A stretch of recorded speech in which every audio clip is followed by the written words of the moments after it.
The point I'm trying to make is financial inclusion as defined by the supply side of access is partial. It's a partial definition. It is insufficient. And most of the gains in financial inclusion in Uganda came from payments. They came from mobile money transactions. It was easier for people to deposit, but that's not financial deepening, where we want people to be able to access credit. We want people to have greater insurance and be able to save for their old age so that they don't go back into old age poverty. And that's the kind of discussion we need to be having, including what is the role of the financial sector in enabling greater take-home incomes for people. How are we helping agriculture? How are we helping people in manufacturing, in the real economy? And are we using digital technologies that are coming out of members like FITSPA to rethink our business models? Thank you, Rashmi. Now that you've actually talked about friends and colleagues like partners like FITSPA, I'll probably ask Peter. Peter, do you have anything to add to that description? So you will not be surprised to hear that I completely agree with Rashmi. So many of the fintechs across the world, not all, but many of the fintechs across the world do not rely on any sort of funded income to make money, for their business model to work. So yes, we do have digital lenders and the like that do, or people dealing with the capital markets that do, but most fintechs and enablers of the financial services sector using technology make their money from transactions. So we believe that of what use is a bank account or a wallet to you if you cannot use it, or it is not accessible to you, or it is not relevant for you. And we believe that if it is not these things, accessible, relevant, then you will not use it, and hence the dormancy that Rashmi was referring to. So we believe that financial inclusion has quite rightly moved from accessing and opening that wallet or bank account to how often are you using it? Are you using it on a daily, weekly, monthly basis? And is it delivering the value that you expect of it in a safe manner, in a manner that you understand? And is it helping you move from poverty to a place where you can be economically active in the country? Thank you. Thank you very much, Peter. We've now heard from Rashmi, FSDU, giving us data. And then you have talked to us as a fintech or representing fintechs, and it sounded very much like an intermediary enabling transactions. Yes, rightly you've said that there's digital lending coming on board, but for now it sounds very much like intermediary. Now from the real suppliers, Wilbrod, do you have a slightly different description? What do you see? Thank you very much, Goretti. You will be surprised, like Peter said, we shared thoughts based on what my colleagues, both Peter and even Rashmi, has said. Let me come from the background that perhaps the initial definition was limited and narrow to just accessing either a bank account or being able to transact using mobile money. I think beyond that now, clear, we all agree that the definition should go beyond that and talk about the underlying, economic activity that supports those millions of users that perhaps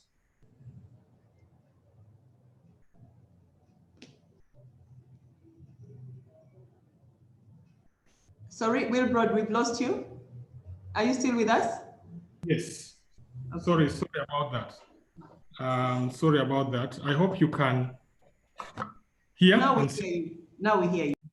Thank you. Sorry about that. So I was saying I agree with Rashmi that the definition of financial inclusion is now just beyond having number of accounts or accessing a phone to do mobile money transactions. It's really more the underlying economic conditions and activity of the last mile person down there who was previously excluded from the formal financial system, and how they use the money to trade, to undertake the economic activities that maintain their livelihood. Having said that, and having listened to the keynote speaker, there are a couple of things that come to mind in terms of where we are and what are the things we still need to do. A lot is changing.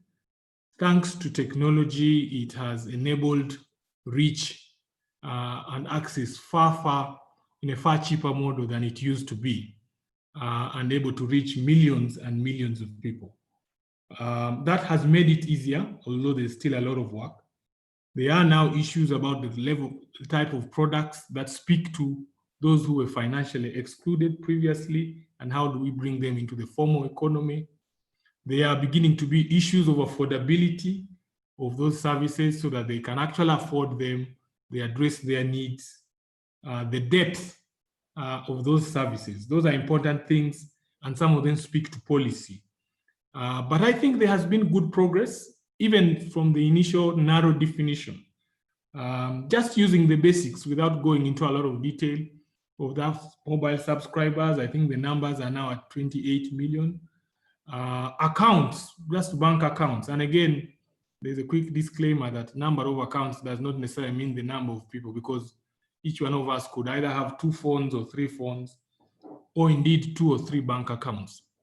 But as I speak, as at the end of December 2019, the banking system in the country had 15,423,426 accounts. So there are 15.4 million accounts compared to 7-8 million that we used to have a couple of years ago. And again, thanks to technology that has been able to reach numerous people, including working with the MNOs to enable certain services be offered via the phone. Interesting in these numbers is that out of those 15.4 million, and this really tells you something about inclusion, what inclusion means. 14.7 million of those 15.4, by the end of every month, they have less than 1 million shillings in their accounts. Okay, so it tells you something about the dynamics around the economy and the work that has to be done beyond the narrow definition of access to accounts. It means underlying economic activities that support inclusion should be where the focus is. And so as we use technology, as we address costs, as we address issues of security to these systems, we must deal with the underlying economic activity. We must understand the value chains down there. What are the economic activities down there that reach the lowest man? How do we follow that chain and put a financial flow to it? Who are the partners we work with to deliver that?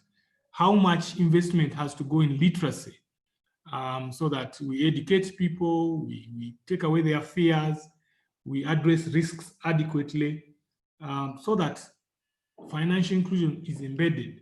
What policies will speak to drivers that can address those particular constraints?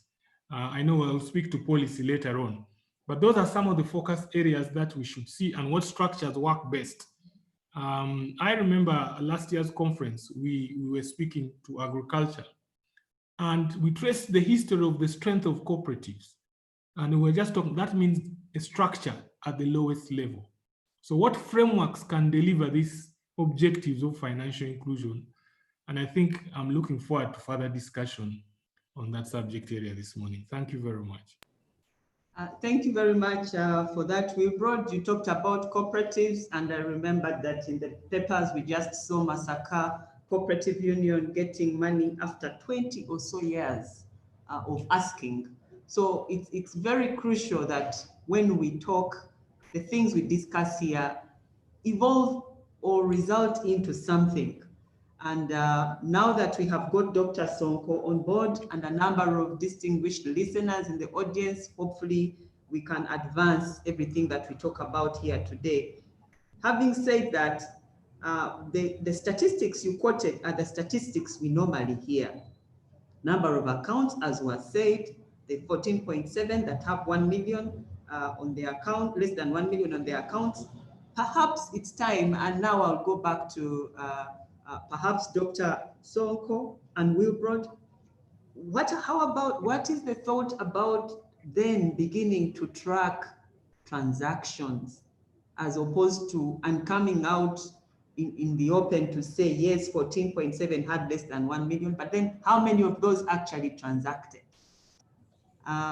Is that something that, as we think of financial inclusion, because then Wilbrod, the banks are the source of this information, is this something you think would be useful for policy change? Absolutely.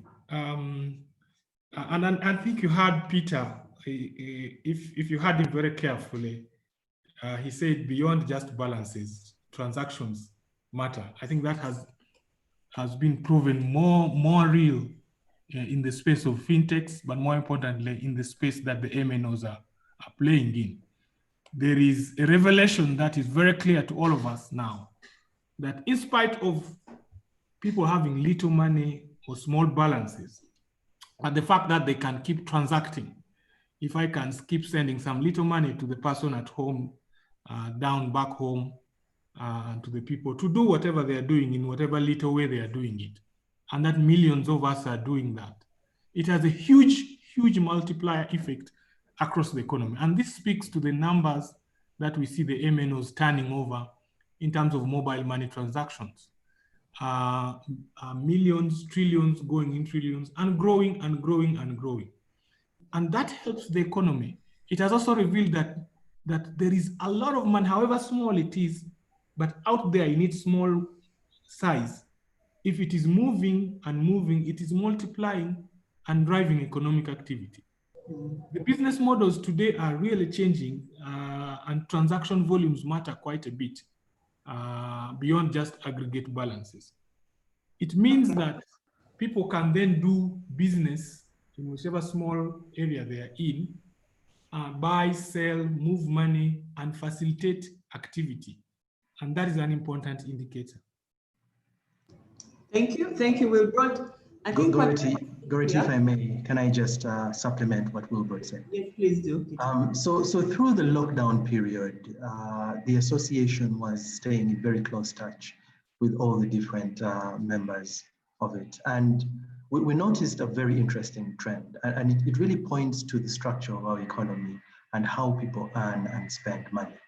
So in March and April, when there was a total lockdown, many of the fintechs that carry out, that have agent networks or carry out aggregation services, noted a significant drop in transactions. Now, this is unsurprising because all the small businesses through whom we work were not open. But immediately the lockdown started to be eased, we noted a significant ramp up in transactions, even as the economy is still quite slow. What that pointed us to is actually, it's not about what as Wilbur said, it's not about the balance. It's about the ability of someone to come into town, to do some work for the day and buy that airtime of 3,000 or 4,000 shillings, and pay that utility bill, and pay for that GoTV of 15,000 shillings. It's not about having the balance on the account. Indeed, we've noted in the last survey we carried out at the end of last month, many of the fintechs that work through agent networks have actually noted that their transaction levels have already surpassed where they were in January and February, because actually it is about people being able to spend money on a daily basis. Thank you very much for that addition, Peter. And I think in addition, you could say, you've heard it, that cash flow is more important than a certain sum of money, even for businesses to survive. So I think tracking transactions could also almost directly speak to cash flowing, if I may say so. Having said that, Peter, and we can talk about it a little bit later, there are some people who actually have mentioned that, in fact, there may be people who could have been able to transact from home, but they waited for the lockdown to be able to move, and yet they could have actually transacted from home. So we'll park that there, because I think we might have a little bit of awareness issue at the same time. Now, let me ask a question on the vulnerable. Every time we speak about inclusion, we seem to focus on the vulnerable groups, the rural, the youth, the 15% that are financially excluded. In fact, there is the term financially excluded, 15%. It would imply almost that the 85 are included. But what fresh perspectives to disruptions such as COVID-19 what fresh perspectives are brought by disruptions like this? Rashmi, maybe you want to talk about that? Sure. Thank you, Goretti.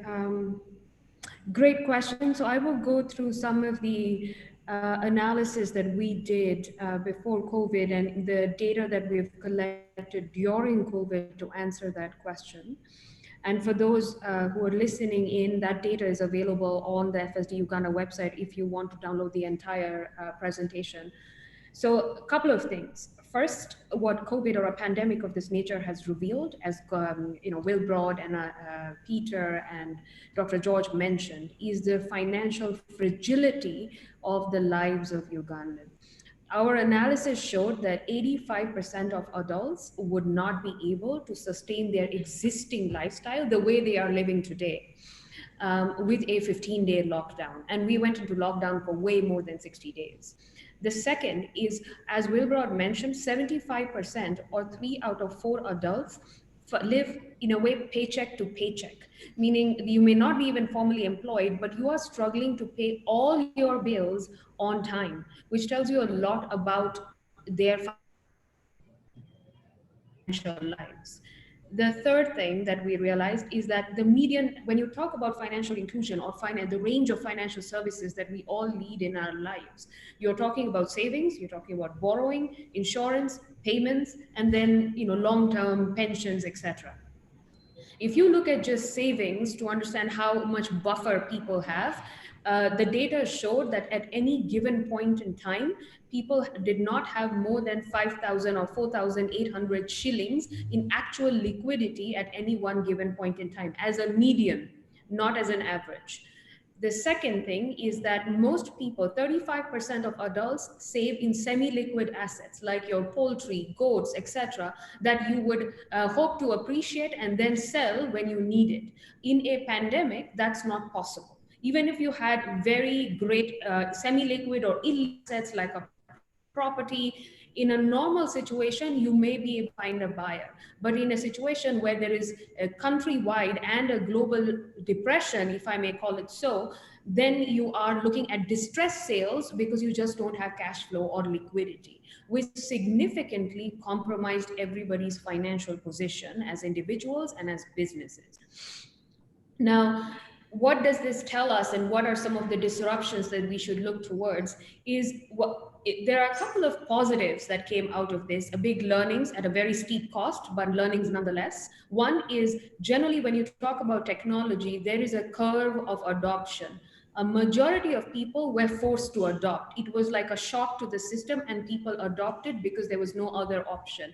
Let's talk about market vendors. Let's talk about small businesses that started putting business inventory online and partnering very quickly with e-commerce platforms, and some of which are FinTech, FITSPA members. They were the companies that saw a rapid uptake in their services. The second piece was around banks. A lot of banks, and including tier 3, tier 4 institutions, saw that most of members, because they could just not move in a lockdown, started taking advantage of internet banking or other types of solutions. Unfortunately, majority of the Ugandans bank, save, or lend in the tier 4 space, most of the tier 4 institutions where you're talking about SACCOs, credit only MFIs or cooperatives, they are not as digitized or could not adapt, which meant that most people could not access their savings or borrowings or even make repayments on time.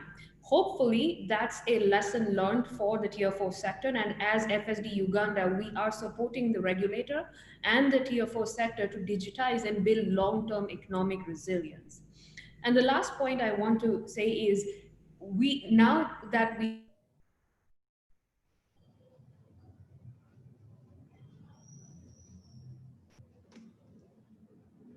Rashmi, we seem to have lost you. I don't know whether it's me.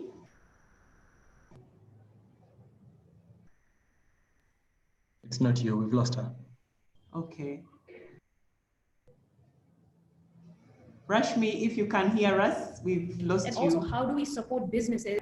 So Rashmi, I said, and also, how do we support? Hello, can you we hear had me? lost you. We had lost you.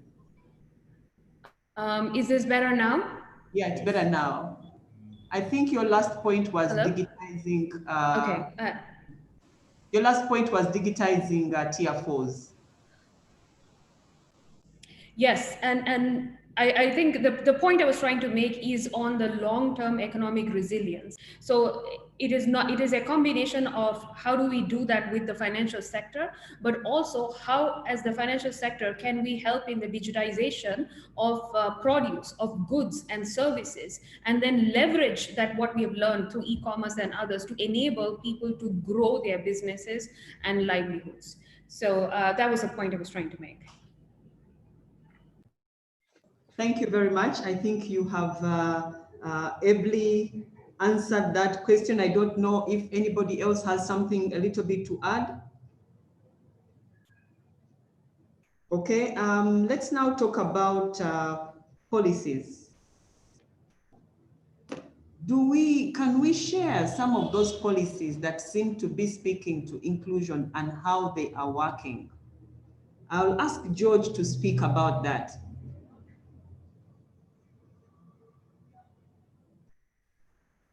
Yeah, thank you. I hope people can hear me now. Yeah, we can hear you. Hello? Yes. Oh, okay. So, of course, the issue of policies, as I said when we will again? No.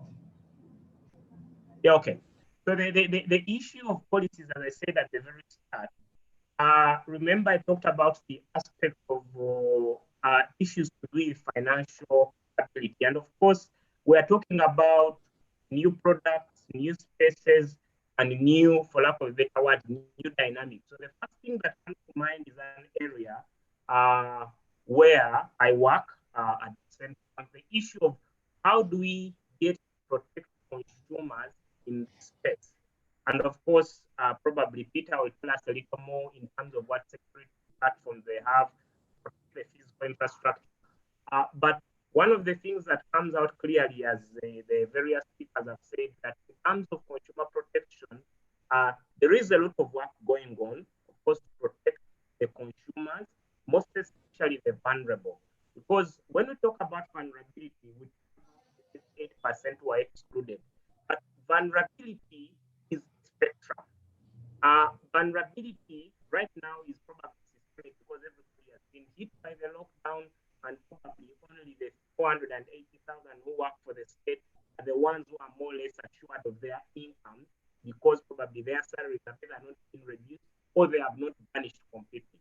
So in terms of vulnerability, in terms of policy, what consumer protection mechanisms do we put in place when such shocks arise?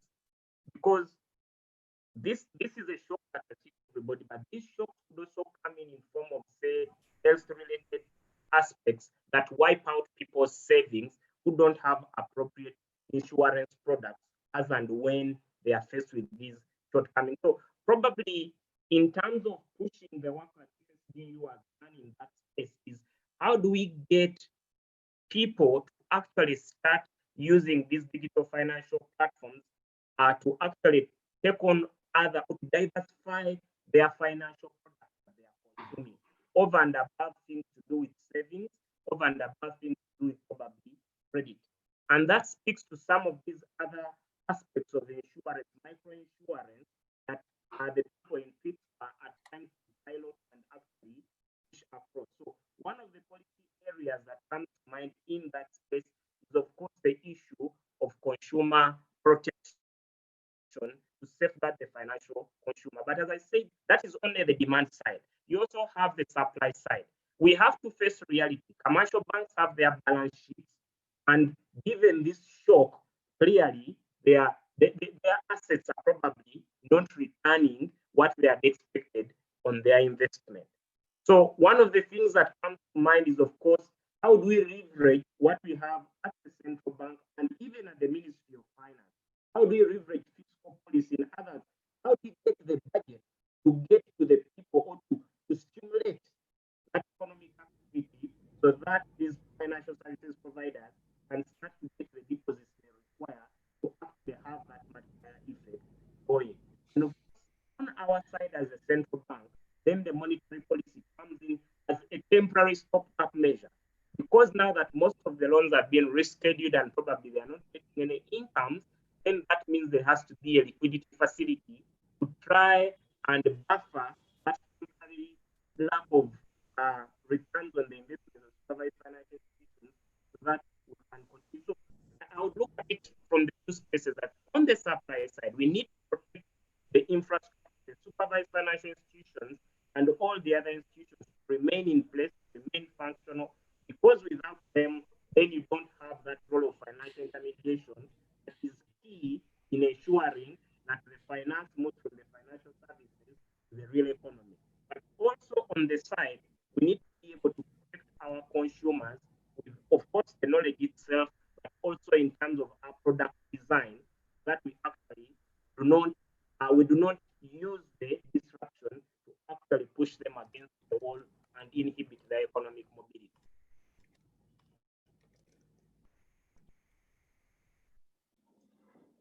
Thank you for that, George. Unfortunately, I missed it. Yes, this is Rashmi. Yes, please. Oh, yes. Okay. I don't want to block Wilbrod, but I wanted to make a few comments to what Dr. George mentioned. I do think, and I would love Wilbrod's opinion on this as well.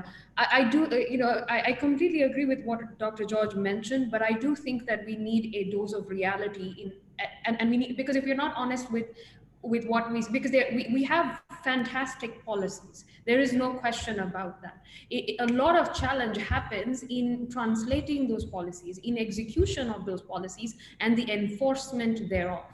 And I feel that that's a conversation that needs to also be discussed. For example, FSD Uganda did a recent study, mystery shopping on consumer protection aspects around credit provided by financial institutions, tier 1 to tier 4. In 3 districts in Uganda, there were 113 branches of varying types of institutions, and there were, consumers, enumerators who acted as consumers. There were mystery shoppers of credit. And what we found is that only 50% of loan officers actually explained the cost of credit to the consumer. Only 53% explained what the effective interest rate is. And let's all understand that most people do not understand interest rates. They don't understand what it means, how much I am paying you back. Very few people get it. And in fact, the key facts document, which is necessary, that goes with a loan application, only 6% of the loan officers actually shared that with the mystery shopping borrowers. So the question then is, we have all of these fantastic policies. What are the incentives and how are we trickling them down to all the way to the level of the credit officer or the loan officer to make sure that we are thinking of this in a way that is consumer centric? Because if people don't understand how much the cost of credit is, most likely they are not going to repay back, or once they realize it, they will feel that they just don't have the capability. Because if you understand how much you're borrowing, then maybe you also have the option to decide whether you want to borrow at that rate or not. That is one point regarding consumer protection. And I'm sure Wilbrod will respond and hopefully give more insights into the banking sector The second question is, even before COVID, private sector credit to GDP, while it did increase and has been increasing, is insufficient. And most of that private sector credit to GDP is going into the sectors like construction or others, which it should, but it is not going necessarily to agriculture, but that's where most of the employment is. And it would be helpful to understand what is it that all of us, including FSD Uganda, should be doing differently and support some of these national development objectives that are being set up by the central bank. So I'm sorry, over to Wilbrod. Very passionate. Wilbrod, please. Rashmi is very passionate about these things, and I like her energy levels. Luckily, we agree on many things. Let me first say that, Goriti, there's a national strategy for financial inclusion at the highest level. This was launched in October 2017 by the third Deputy Prime Minister. And it is anchored at the political level in the Ministry of Finance. The Secretariat for National Financial Inclusion is Bank of Uganda, and below it, they are implementing partners. And financial institutions are key major partners for driving financial inclusion. Now, like Rashmi says, the year policy frameworks, wonderful strategic plan, but at each of the various levels and layers, translating those policies or executing the things that need to be done to bring this to reality has had certain areas where they fall short. And I think we need to look at those and work on them. Let me start with the highest level, which is at the policy top level, at the ministry level. Again, sometimes when these are written, other would-be supporting policies can contradict that strategy or indeed constrain it. You know that financial inclusion, among others, is riding on technology quite a bit. As I said earlier, has enabled access, has enabled reach, is even addressing issues of cost. What advantages, what incentives do those who invest heavily in technological infrastructure to expand reach, what incentives do they get, either from a tax or fiscal policy point of view, or any other incentive? And once another counter policy works against that, it defeats the objective of financial inclusion. And then, of course, the central bank has its roles, of course, works through monetary policy, and of course, since it has oversight over financial institutions, it exercises that authority to direct interventions. And then the financial institutions themselves, again, the survey by Rashmi indicates areas where we fell short. We got that report, and together with Dr. Sonko's department in Bank of Uganda, we are working to make sure financial institutions really explain as much as possible to customers. I mean, that speaks to financial literacy by itself. There are numerous other players, the aggregators, the fintechs are enabling many things and enabling interoperability, they're enabling reach. How do they play in this? What benefits do they get? How can they be well supported out there? Government agencies, just like, let me give you one example, NIRA, that is responsible for our national identity records so that we can authenticate who is actually transacting, so that we can get more people into the system, we can authenticate transactions. How fast do they respond to the needs of the industries in enabling access to this information so that we verify who we are dealing with in extending financial services? So at a policy level, it is good that periodically we review where have we fallen short across the various implementers, what do we need to do better, and how can, most importantly, how can we coordinate it properly so that we are moving in one direction and one action is not working against the other. How do we ensure there are networks across the country? We have seen over the last 2 years of agent banking, there are agents who have been approved, but they have not transacted because there's just no network in that particular remote area. Not that those people don't need services, but there's just no network. However much you train them, however much you are willing to work. And so those are some of the underlying challenges. It is a good time to review these policies.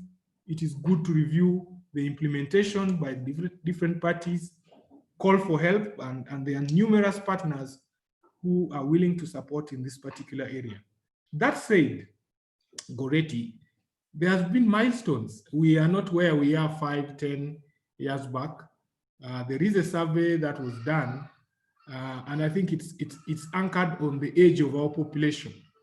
And it confirms that our young people are hungry for technologies. They are hungry to adopt new methodologies, new access channels. They are happy to jump on and embrace these various channels of delivering financial services.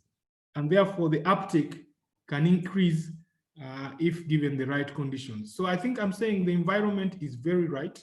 There is work for us to do, but it is also good to look and ensure that policies and subsequent counter policies do not work against the main or policy objective. Thank you. Goretti? Yes, Pete. Yes, George. Is that George? Peter or George? I think it's George. Yeah. Okay, George. I just need to say something and we have lost you, George. Oh, can you hear me now? There, just stay there. Don't shake, don't change, don't come.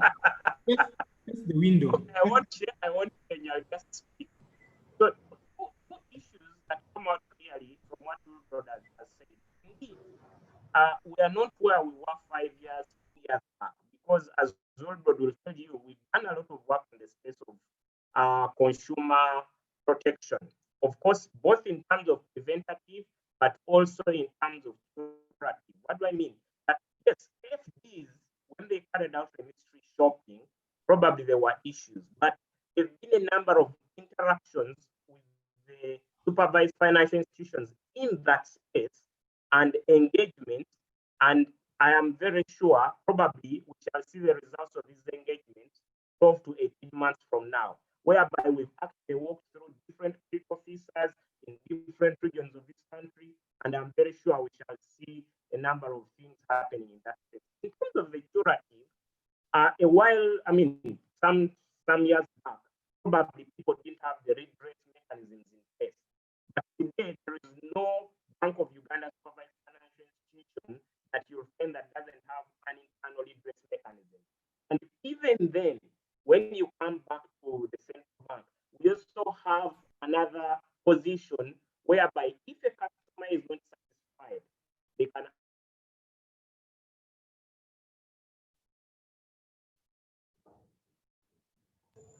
We have lost you. Technology has taken you.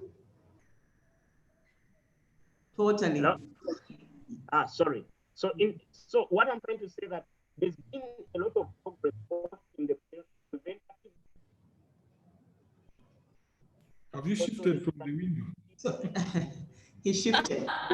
George, I think I'm going to request you that you write something. No, okay, please.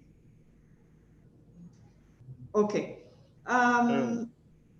So friends, I would like to take you a little bit back to the aspects of financial inclusion, that is awareness, access, breadth, depth, usage, affordability, universality. Where is the focus for legacy institutions like banks right now? Where is the focus? What could be done better? Wilbrod, that is to you. And I would also like to hear from the fintechs. What are you doing about those different elements? Access, I think we've all agreed access, we are doing our best, and we should not be talking much about that. What's the next thrust? Where should the next thrust be? Thank you very much, Goretti. I think for us in the financial sector, the issues around breadth, depth, usage, affordability are important things, so that even from the little journey we have moved, We have thousands of agents across the country now, coming from just less than 1,000 branches a couple of years ago. We are going to the 13, 14,000, and we are increasing. That is just agent points, but there are numerous electronic channels now, wallet accounts, there are internet banking, and so on and so forth. We need to increase our pace in developing products that speak to the needs, specific needs down there. We no longer just need to run generic products, but products that speak to sectors, to customer segments that we are looking for down there to ensure financial inclusion objectives are achieved. And I think you can see that our membership is doing this. That's why you are seeing digital lending in partnership with partner A, B, C, D. We are developing interesting products. The western part of the region, for example, is known for growing matoke. We've structured something as simple as a matoke loan that understands the cycle of matoke, who are the players in it, where is the market. Kampala is ferrying matoke every night and day from Mbarara, trucks, huge gardens. What are the dynamics in that value chain, and how can we finance that chain? We do that if we replicate it across the economy and regions, and finances flow that can support those value chains even at that level. That has more impact. This morning, I just finished a call with Bank of Uganda, and we're asking them to ensure that the other lower tiers are facilitated to join the shared agent banking framework. Why? Because we want them, they reach the lowest mile, because they are based there, they understand the dynamics. So they reach the people on the one hand. Secondly, it is easier for us to extend credit to such organized groups, and they in turn pass it on down. So in the area of breadth, depth are important aspects. We can't run away from the second thing, issues around affordability, so that these services are affordable and indeed they allow the businesses draw margin. And I know how controversial that subject area is, but what are we doing as an industry is to tackle the things that drive cost and make it expensive, so that we can deal with them or use and employ and run on things that make it cheaper, whether it is technology, whether there are policy issues that signal flow of money elsewhere, where there are regulatory, administrative constraints and burdens that make the delivery of financial services more expensive. What are those things that we can do? And to that end, we started with Bank of Uganda last year and constituted a team for regulatory reforms for banking operations, so that we look at those things that constrain banking and make it expensive. That team is working, again, thanks to Rashmi's team, who are supporting us with consultants, so that we look at those areas that can free banking of certain burdens without us compromising on risk and security, so that we make services affordable and reach people down there and achieve the objectives of financial. All right, thank you very much, Wilbrod. Now I would like to ask a question to Peter in particular. Peter, what technological innovations can players use to deepen financial inclusion? Okay, Goretti, before I answer the innovations, I'd just like to speak a little bit about policy and what thrusts the regulators might need to think about. Now Wilbrod has spoken very well about access and how working with fintechs, the banks are increasing the access through agent banking and things of that nature. I think one of the key things that is missing, and despite the progress that has been made with the financial literacy campaigns by the Bank of Uganda, and the banks, of course, we need to critically think about how we're going to drive digital literacy. Now, and this relates to your question that you parked earlier about why didn't people transact from home during the lockdown. The reality is only a small portion of our population really knows how to use these services. In fact, Hello? only a small portion of Hello? Can you hear me? Oh, Jesus. We can hear you. Okay. In fact, only a small portion of the population even knows that some of these solutions exist. Now, things like agency banking are really driving the needle forward on improving the awareness of these things. But I think we need to, as an industry, we need to critically think about what digital literacy campaign can we embark on to improve the usage of the digital channels. The second is on consumer protection, and I know Doctor will be very passionate about this. So we had the consumer protection guidelines that came out in 2011, and various speakers here today have spoken about the adoption of those by the banks, by the supervised financial institutions. It may be time for us to think about how do we extend the reach of these guidelines to include fintechs, so that if a consumer, a user, is using a wallet or is using another service of a fintech, they know that they are protected, that they know that if something goes wrong, if I need to make a complaint, if I need to share feedback, if I need to really understand the pricing of these products that I'm using, there is an obligation from the provider of these products to share this information, and it is actually supervised by the central bank. Now, I know there is a clause in the National Payment Systems Bill that has recently been passed to allow for this, but we really need this to be accelerated. So I'll just come back to your question, Goretti, on the technology innovations and how they're driving financial inclusion in Uganda. And I'll try my best to be as relevant as possible, given the recent pandemic. Now, there are 4 or 5 technologies that bankers and supervised financial institutions really need to be paying attention to. The first is cloud computing and what it can do for you. So in relation to the discussion we're having on business models, I know there are various legacy systems, there are branch networks that have been invested into, etc. But many of the fintechs that are working in Uganda can actually support many of the banks to adopt some of the cloud-based technologies. For example, there are fintechs that are doing some very interesting things around short and long-term investment solutions that we really need to pay attention to. The second is data analytics and what opportunities open up for that.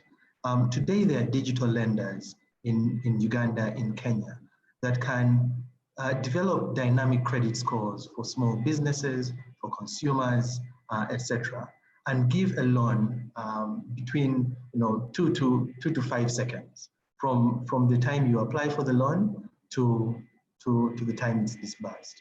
We really need to pay attention to this, because the reality is these digital lenders are most likely serving the customers who we think that financial inclusion, that need to be financially included. If we don't pay attention to that, we're going to continue as an industry being disrupted. The third is we need to think critically about the infrastructure and how we can share it. So today, if you walk into one of the shops, supermarkets, you will often find 3 or 4 different POS machines, point of sale machines. One from one bank, another from another bank, and yet you have one card. And it is often left to the shop keeper to decide which machine is used. Now, those are investments that are going into building out this digital infrastructure. We really need to think about, does every bank need to put a POS machine in a supermarket? Are there ways, and as an industry, for us to really think about, okay, how can we drive the cost down for consumers? How can we drive the cost down for these shopkeepers by sharing infrastructure? Now, there was a very interesting initiative that was started by the EBA a couple of years ago, and Wilbur has spoken to it, around agency banking. We need to support these sorts of initiatives so that we can really drive the benefits down to the consumers. The last that I'll speak about is blockchain. Now, most of the participants here today will have heard the word blockchain. Unfortunately, most of you will also mostly have only heard about it in relation to Bitcoin or cryptocurrencies. There are other use cases for blockchain, and we need to really understand how these can be used and how they have the potential to disrupt or change the future of financial services here in Uganda, across the region, and across the world. Thank you.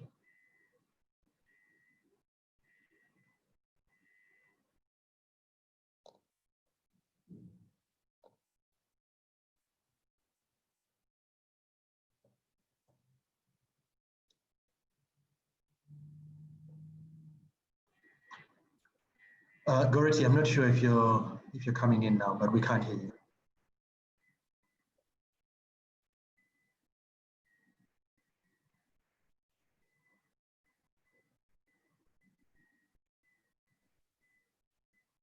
Goretti?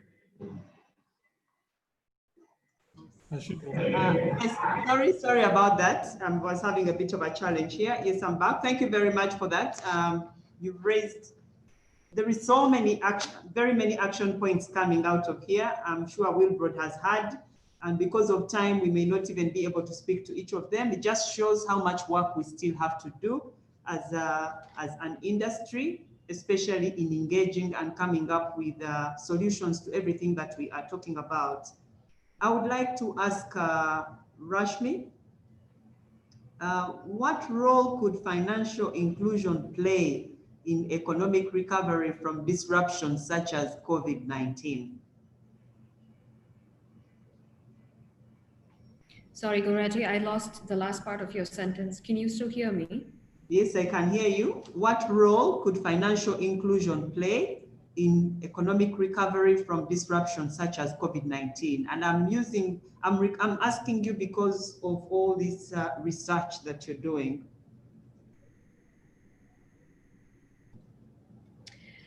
Okay, that's actually a tough question because it's not just financial inclusion. So if you allow me, I'm going to borrow a leaf from what each of the panelists have said, right? So if we are looking at how do we rethink or reimagine when we are building it back up again, then I would like to borrow a couple of things. One,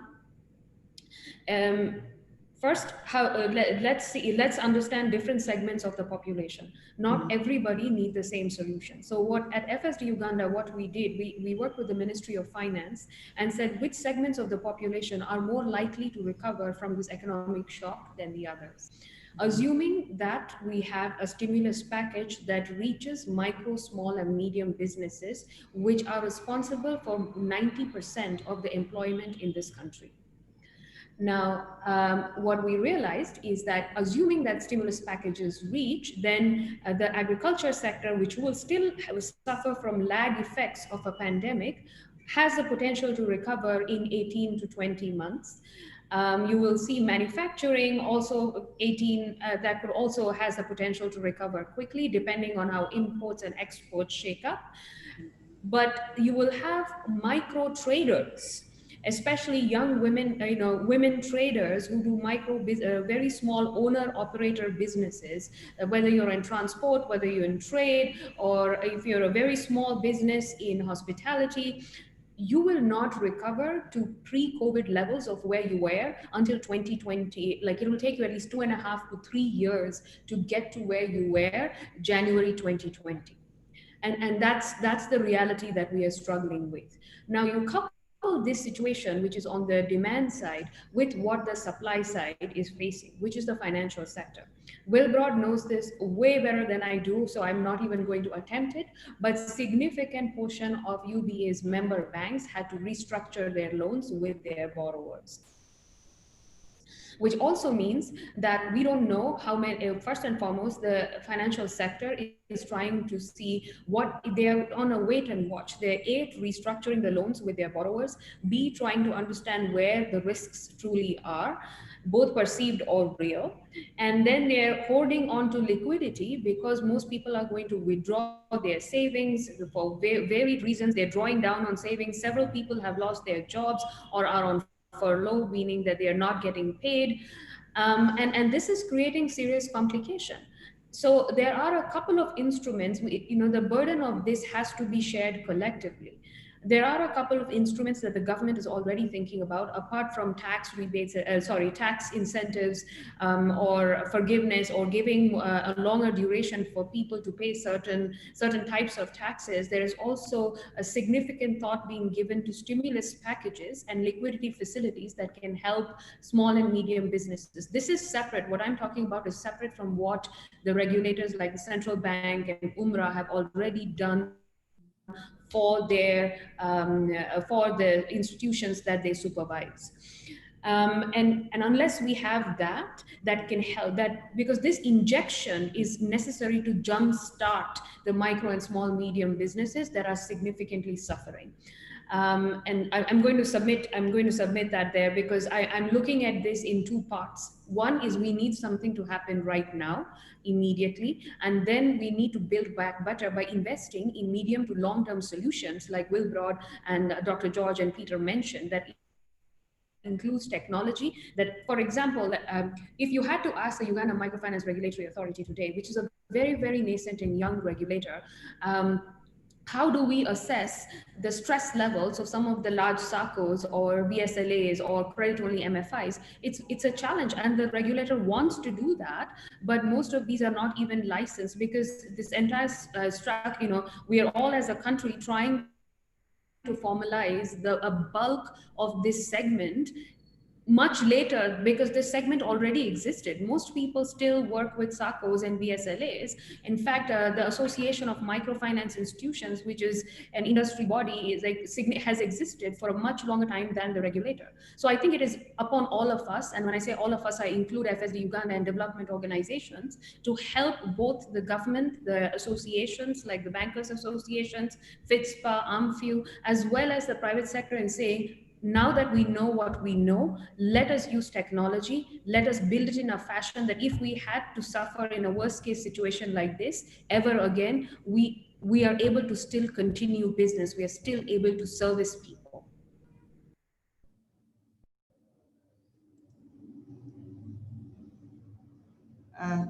Thank you. Rashmi, are you still there? Thank you very much for that. Yes, sorry. Yes, that was my submission. Okay, thank you. Thank you very much, Rashmi. We have run out of time. We thought that we'll do maximum 2 hours, and we have only 16 minutes to end. We had a number of other questions, but we shall pack them. Allow me to now ask you some of the questions that the participants have asked, and so that we can quickly end. One of the questions that has come through is for you, Wilbrod. Charles Kimboa asks about the fraud at agencies.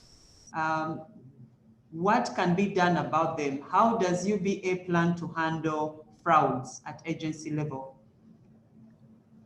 Hazel Mugabe asks, basically the 14 million accounts drive transactions, fees, and traffic to the banking platforms, but they bear the biggest brunt of the costs. It would be interesting to see their contribution to the industry balance sheet. I think that's to you, Wilbrod, again. Then Lambert Ndiabahika, actually an associate at the Institute, is asking, please comment on the effect of mobile tax and OTT on financial deepening and financial inclusion in Uganda. I think that might have to come to you, Rashmi. Then Agava Innocent is asking, and I think Agava works with the Microfinance Support Center, and they would have added a lot of value to this discussion. Hopefully we can get another time when we speak with them. Most of the panelists have focused on defining financial inclusion from a perspective of what it was envisaged to be. But given latest changes in the world, especially COVID-related disruptions, how should we define this now and what needs to be done to achieve the new desired state? I think a bit of work has been done there in discussion, but Peter, maybe you could just say something small regarding to that. I'll repeat it. We have described it as before, COVID-related disruptions, etc.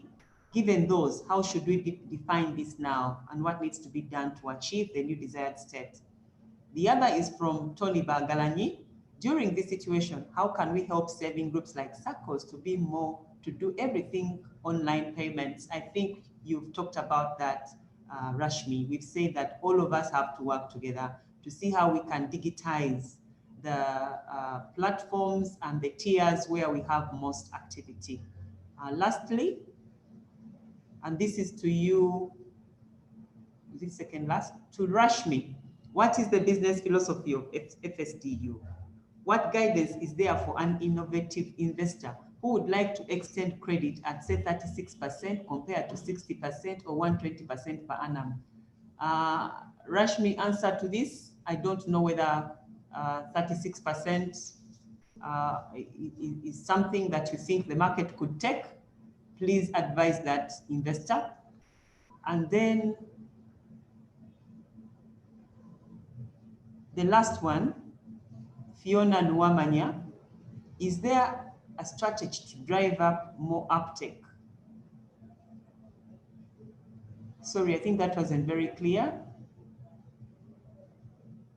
Yes, she asks, the delay in the release of CRB regulations has limited the breadth of data that can be used by CRBs to develop inclusive credit scores from alternative data sources, which would help address key barriers to the attractiveness of credit and from credit sources. Can BOU develop a framework on alternative data usage besides the credit from the SCPs in aiding financial inclusion?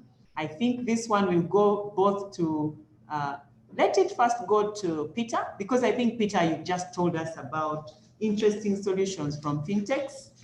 So should it be CRB, should it be fintechs? And then George can also answer. Friends, I think that's where we'll close it. Please answer as quickly as you can so that we can end this session. Thank you. Thank you. Thank you very much, Goretti. A couple of questions. One was on the fraud at agent points. What are we doing? How are we seeing it? Obviously, the agent channel, banking services delivered through the agent channel is relatively new, 2 years. We are like a 2-year-old baby in that space. First of all, there was a lot of training for the agents themselves in terms of financial transactions, authentications, identity verifications. Nonetheless, fraudsters work 24/7. And it is important that we are alert and remain alert all the time. UBA has a fraud committee that every month reviews fraud incidences, whether actual or what we call near miss, and the circumstances surrounding them, so that we put together control measures either to minimize or completely detect and stop them, and lessons learned in every case. We also do anticipation to strengthen the fraud control framework and share this with agents regularly. So it's a very, very continuous process. Fraud is not just in agent banking, but even in the mainstream industry as well. We are also working with NIRA, like I said, so that we can verify identity electronically and speed up any risks of fraudulent behavior. Most importantly, fraud is controlled when we are all aware. The customer is aware, the agent is aware, and of course the system controls that facilitate transactions. We also work with the police. We have been doing a lot of training and sharing with them to educate them about fraudulent type of transactions so that we strengthen their investigative capacity, but also capacity to prosecute once confirmed. So it's a continuous effort. It requires many parties, but above all, awareness at all levels. The second question was about the 14 million and their contribution to balance sheet. They certainly contribute. Revenues for financial institutions are twofold. One is interest income from lending, and then what we call activity fees. So the more they transact, as my colleague Peter said, the important thing today is not just looking at balances, but transaction volumes. Even if I have 10, 20,000 shillings, but if I transact and share it 4 times across the system, I'm adding value. So they certainly contribute. Fee income compared to interest income is in the range of 70, 30, 60, 40% in all bank incomes today. But this is a growing number, and as you understand that the payment space is about transactions, these numbers are increasing. So the point I'm making here is that we value every customer, however small. We only just encourage that they continue to transact. What is the strategy to drive uptake? Again, awareness. I think Rashmi mentioned it, that during the COVID, even those slow people in uptake were forced, because there were no alternatives, you were not allowed to move. So in a way, some of these things, I don't want to say COVID was a blessing, but sometimes these things present a shock and you have got to be forced to embrace alternative channels. It's not a good way to do it normally, but I think we must continue investing in the benefits of alternative channels. The last question I want to talk about was the delay in CRB regulations.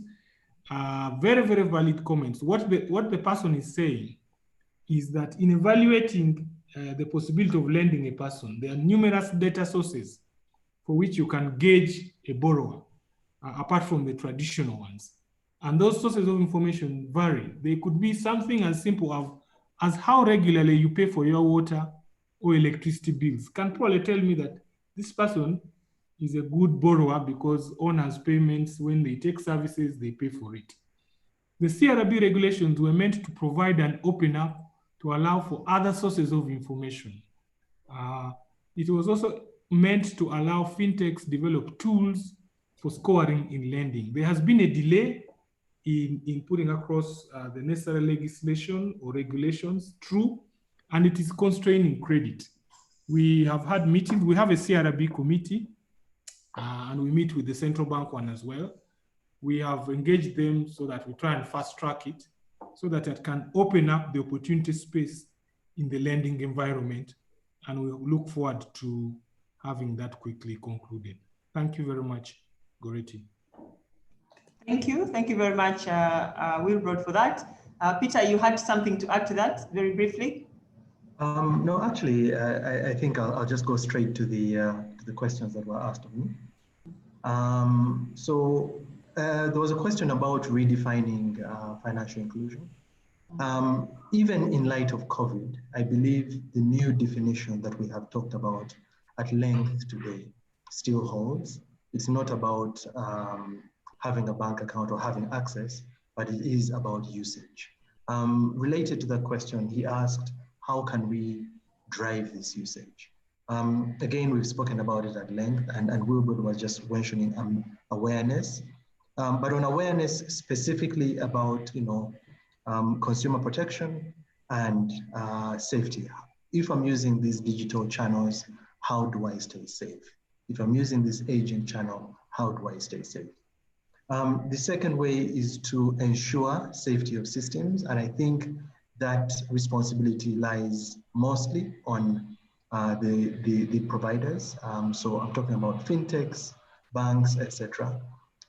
We need to ensure the safety of our systems, and we need to do it in a globally recognized manner. And then lastly, we are really eager to see what will come out of the NPS regulations once released. We believe that increased regulatory oversight of the fintech community will help us to drive partnerships and increased collaboration between the supervised financial institutions. It also will drive trust amongst consumers once they see that a fintech is being regulated by the central bank. Thank you very much.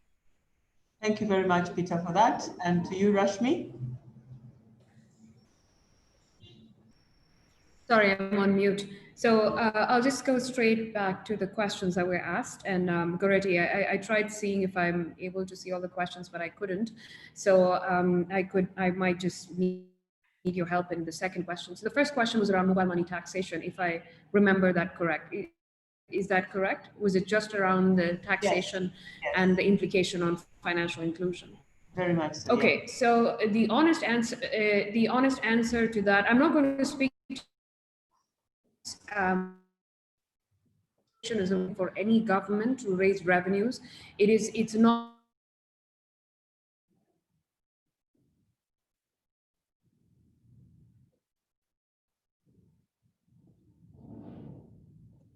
We lost you, Rashmi. Rashmi? Taxation and the implication of mobile money tax. The truth of the matter actually is that when you look at the bulk of the mobile money transactions, they have tiers. Most of the volume of transactions happen in the lower tiers. These tiers are largely price inelastic, meaning that even if you increase the prices as MTN or Airtel, forget taxation, the volumes don't reflect the drop. The reason being is people in those tiers don't have a lot more other options. Like they don't have bank accounts or other types of wallets that allow them to then figure out substitution or different kinds of alternatives. People like me, the panelists, maybe people like attendees here, we are the kind of people who have options. The minute during COVID, MTN and Airtel, along with UBA, worked to make bank to wallet, wallet to bank free, we started moving large volumes across both our channels because people like us have both mobile money accounts as well as bank accounts as options. So we are more price set. We know how to hedge and optimize our resources, whereas people at the bottom of the pyramid who largely form the large volume transactions, not value, they are stuck. So even if tax happens, even if price increases happens, they pay what a lot of development economists call the poverty penalty. So that's the answer to the first question. Sorry, I don't remember what the second question was. It was about FSD Uganda's business model. I'm not sure I was very clear on that. Yeah, the person was asking what is FSDU's business philosophy, but I think you you ably talked about that in the beginning when you said what you do. The other one was they need guidance if there is an innovative investor who would like to extend credit at say 36% compared to 60 and 120 per annum. What advice do you have for this person or guidance? Well,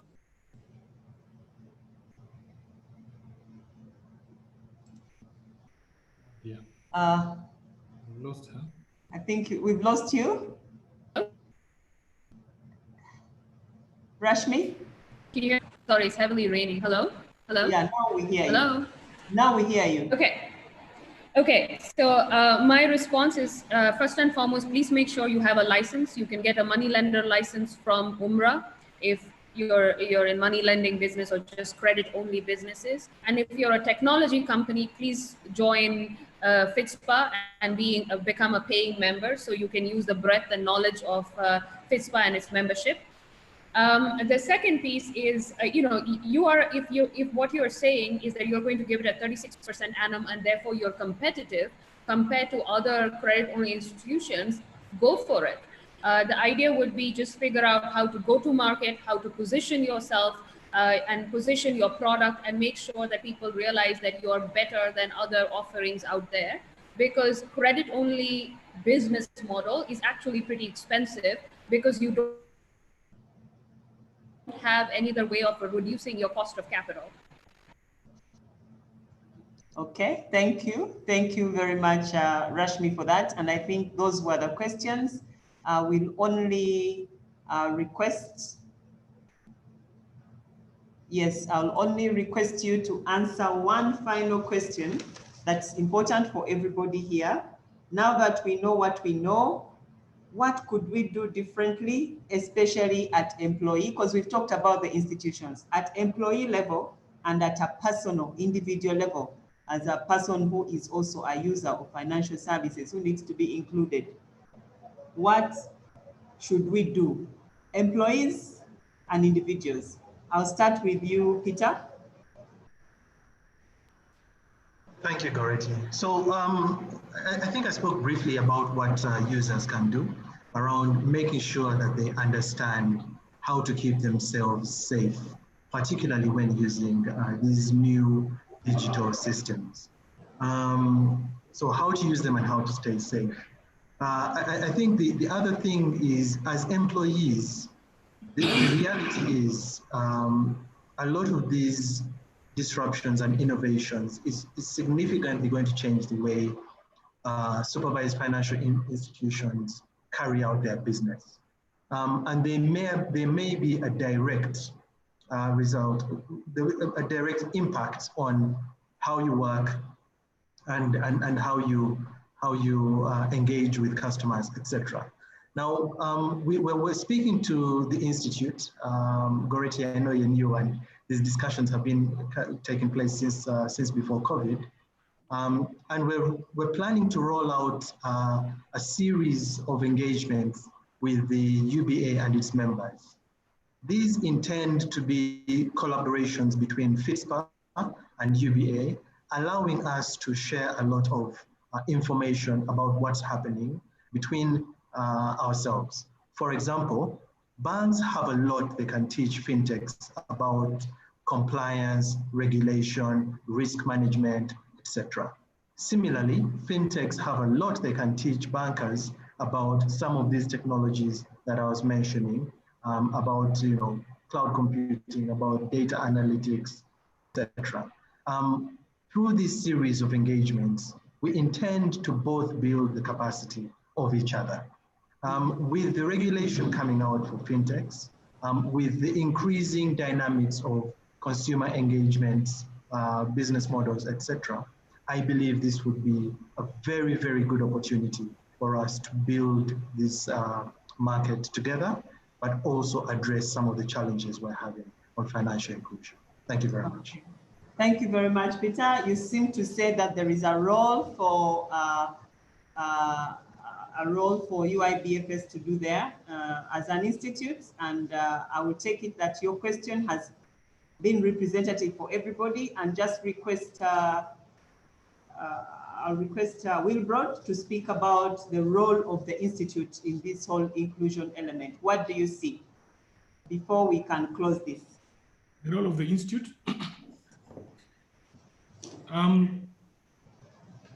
Certainly, the institute is a knowledge center, and I think all that we have been talking about, awareness, the education around it, to change users, to change employees, businesses, stakeholders.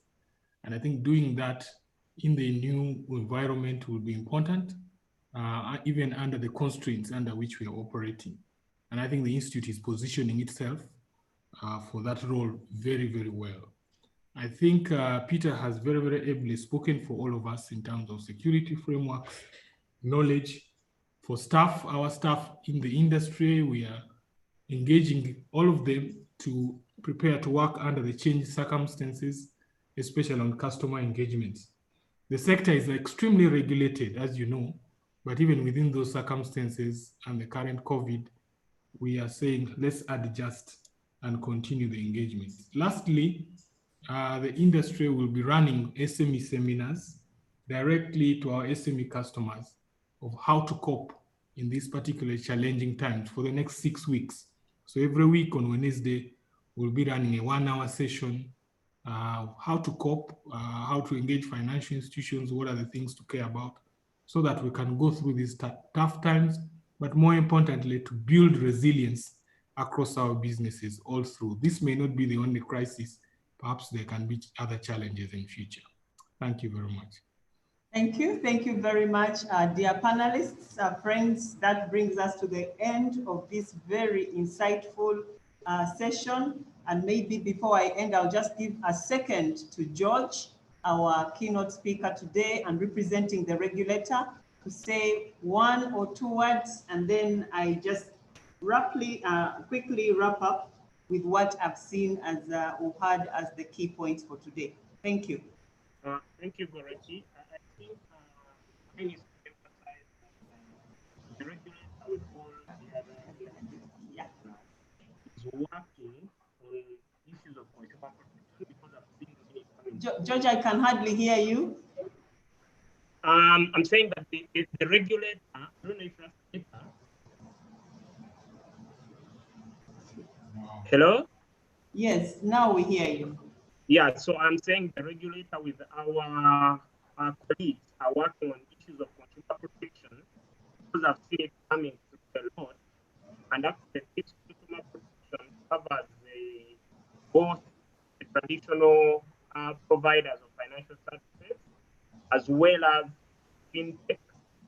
Because even before the ascent of the national payments bill, we have the mobile money guidelines of 2013, which loop in the fintech into our consumer protection framework. So that should be one of the takeaways of the attendees, that there are safeguards in the system, even as we consume these financial services that can become critical if there are disagreements during disruption. That's my submission on that. Thank you. Thank you very much for that. And that brings us to the end of this session. We are going to have many more, as we indicated. There is so much to learn, so much to act on, and so much to progress as we look towards having better financial inclusion. Key of the things that I've had, I think the overriding thing has been that we have financial fragility as an economy. I think that's very important. We need to improve financial activity and therefore transactions. We need to have better products that are responding to the needs of the market.